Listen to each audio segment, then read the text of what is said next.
16वें अध्याय में देवताओं के और असुरों के गुणों का वर्णन है।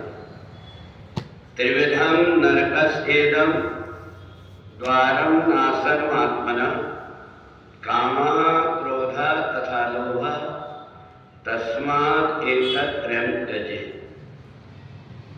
स्वर्ग जाने के रास्ते अलग हैं और नरक जाने के रास्ता अलग है।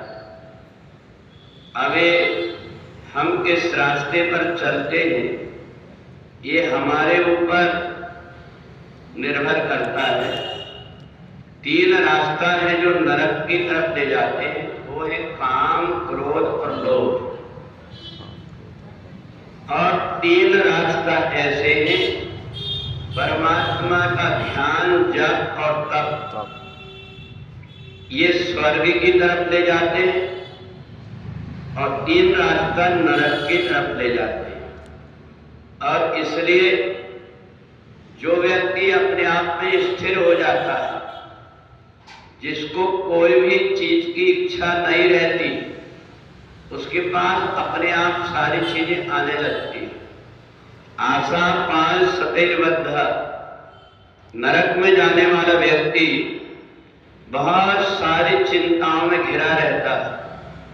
उसको लगता है ये मैं कर लूं, ये मैं कर लूं, ये मैं कर लूं। इसको कहते हैं इदमद्य मया लब्धम इमं प्राप्स्ये मनोरथम। ये भी मेरे को मिल जाए, ये भी मैं कर लूं। ऐसा जो व्यक्ति सोचता है उसको बहुत सारी इच्छाएं बांध लेती।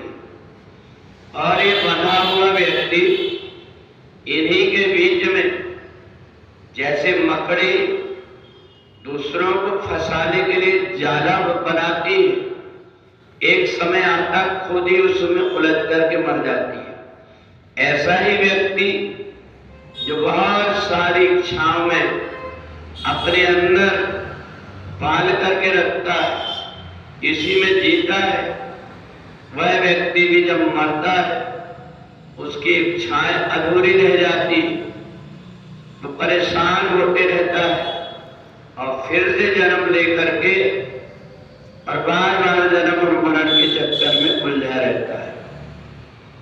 दूसरा वो व्यक्ति होता है जो प्रजात यदा कामान सर्वान पाठ मनोगतान, मन की जितनी प्रकार की इच्छाएं हैं उन इच्छाओं के कारण बंधन होता है। इसलिए फिकर ने सबको खा गई, फिकर है सबका पीर, फिकर का फाका जो करे उसका नाम फकीर। ऐसा व्यक्ति जो सारी चिंताओं को अंदर समेट लेता है और अपनी आत्मा में रमण करके प्रसन्न रहता है, ऐसे व्यक्ति को इधर उधर भटकना नहीं पड़ता।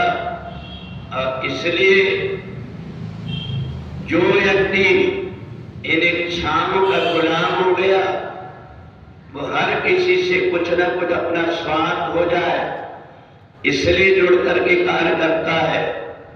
और जो व्यक्ति इन चिंताओं से मुक्त हो गया, वो व्यक्ति केवल परमात्मा में टिक जाता है, उसे फिर दूसरी चीजों की इच्छा नहीं होती।